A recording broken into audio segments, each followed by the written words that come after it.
Somewhere in the conversation about longevity, between cold plunges and VO2 max and NAD plus supplements, we managed to overlook the one thing that every long-lived population on Earth has in common. They walk. A lot.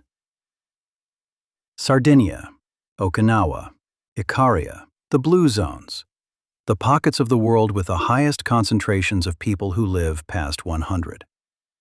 Researchers have spent decades trying to isolate what they have in common, and one factor appears in all of them, not because anyone designed a fitness program, but simply because it's woven into how they live their days.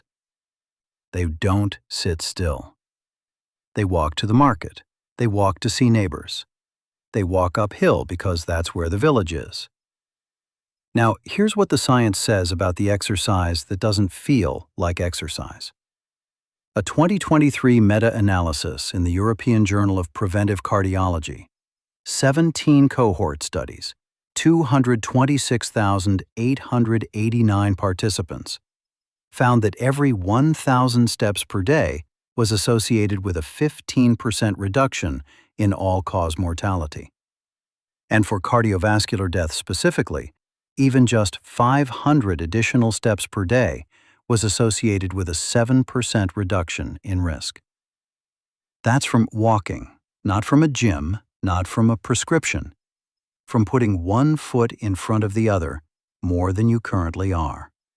The moment you start walking, your heart rate rises, blood flows faster, your arteries experience increased shear stress, and this, consistently over time, triggers the endothelial cells lining your blood vessels to release nitric oxide.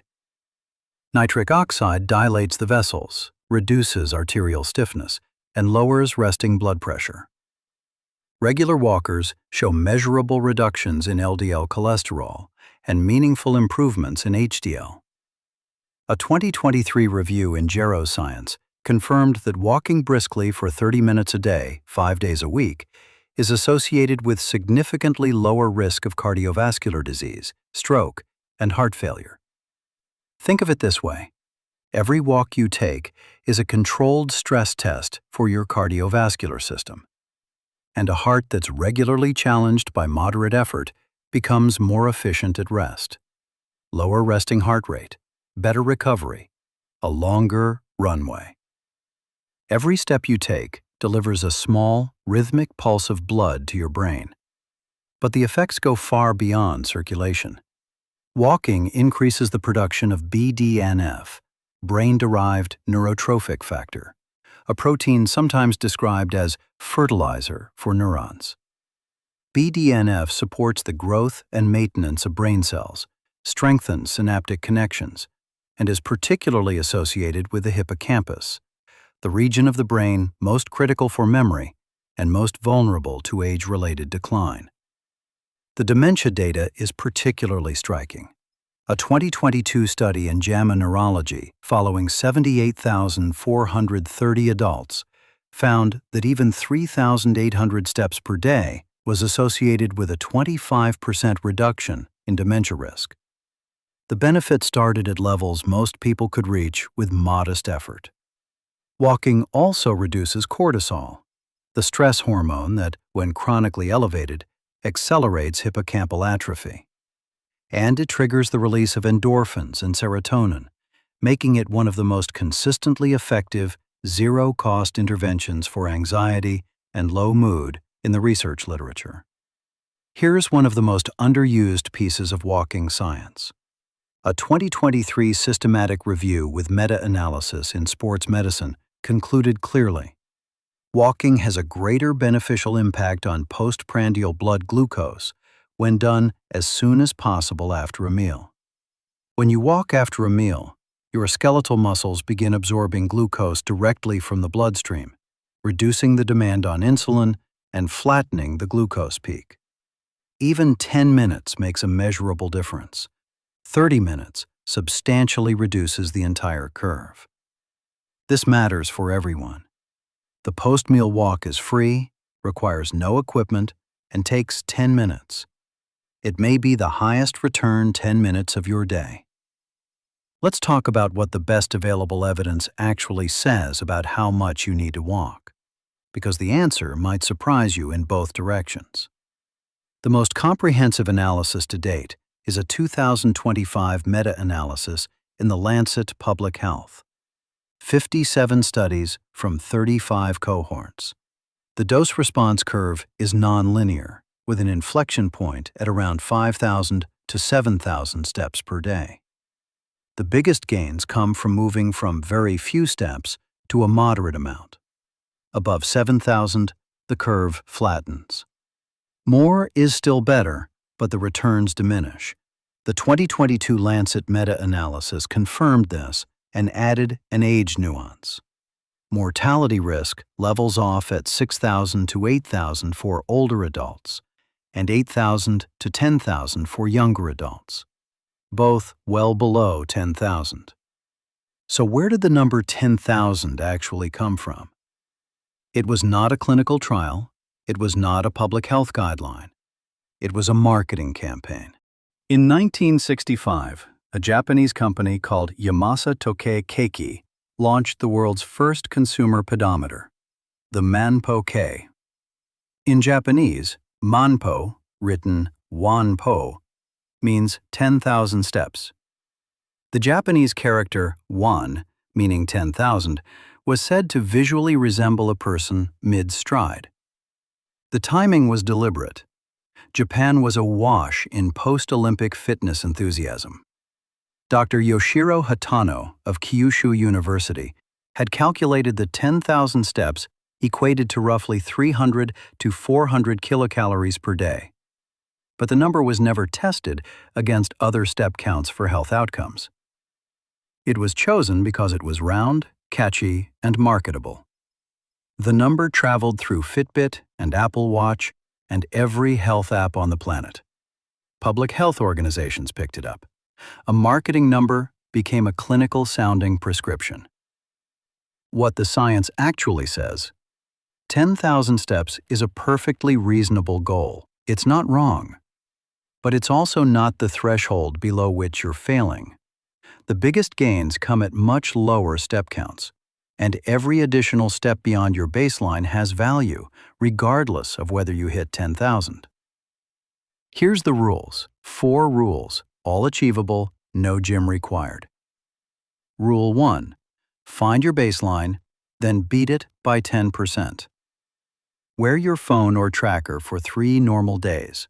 Take the average, that's your baseline. The goal is not to immediately hit 10,000. The goal is to add 10% to what you currently do. If you're averaging 3,000 steps, your next target is 3,300. The mortality benefit is continuous and proportional. Every additional step matters. Rule 2. Walk after every main meal. This single habit does 3 things at once. It accumulates steps. It flattens postprandial glucose, and it breaks up prolonged sitting. The minimum effective dose is 10 minutes. The sooner after eating, the better. 15 to 30 minutes after sitting down is the sweet spot. Rule 3. Make it structural, not willpower dependent. The people who walk the most are rarely the most motivated. They've engineered their environment. Get off public transport 1 stop early. Park at the far end. Take calls walking. Use a printer on a different floor. Each of these adds 200 to 500 steps with 0 extra decision-making.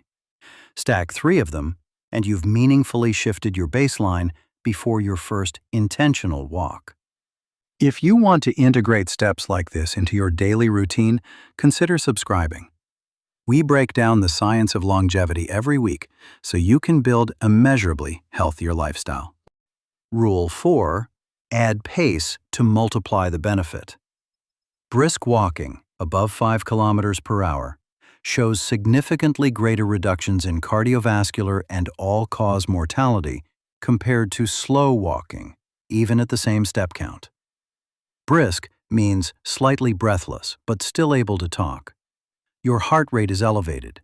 You're getting a genuine cardiovascular training stimulus.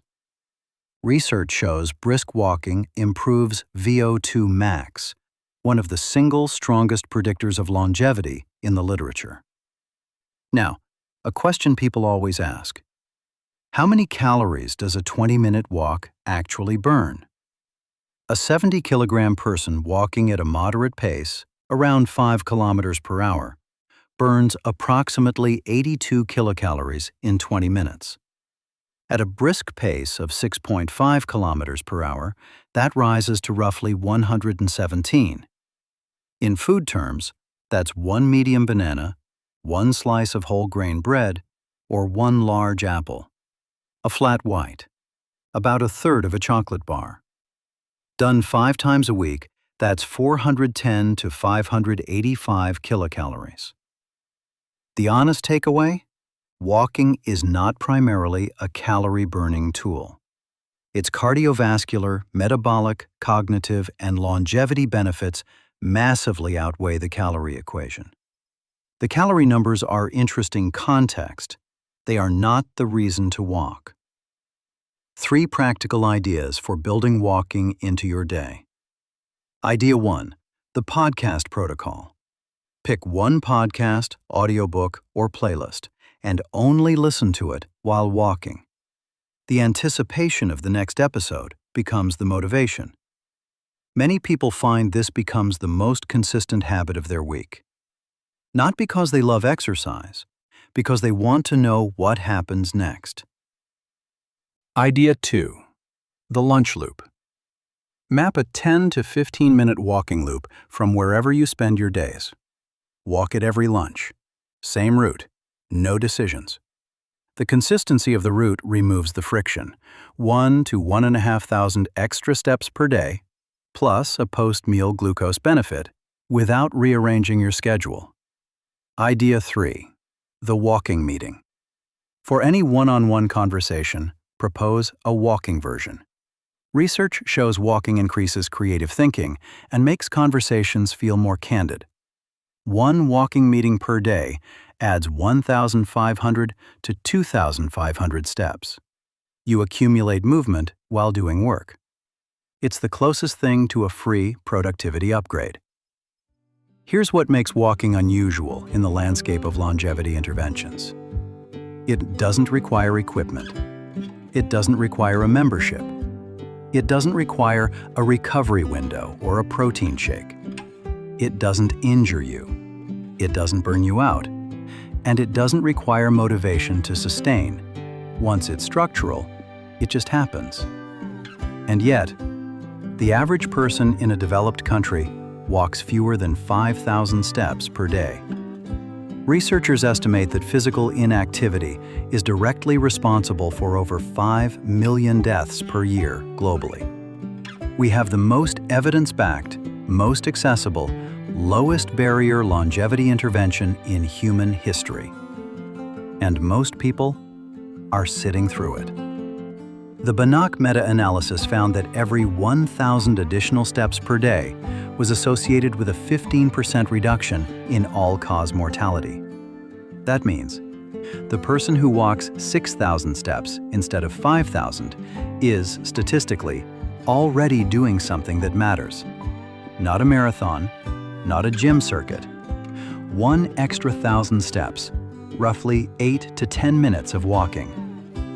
The people in the blue zones didn't have a walking protocol. They didn't count steps. They didn't read papers on postprandial glucose.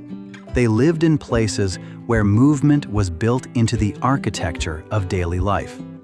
And they lived, many of them, past 100. The science has now caught up to what they seem to know intuitively. Movement, unhurried, consistent, built into the day, is medicine. You don't need 10,000 steps. You need more than yesterday.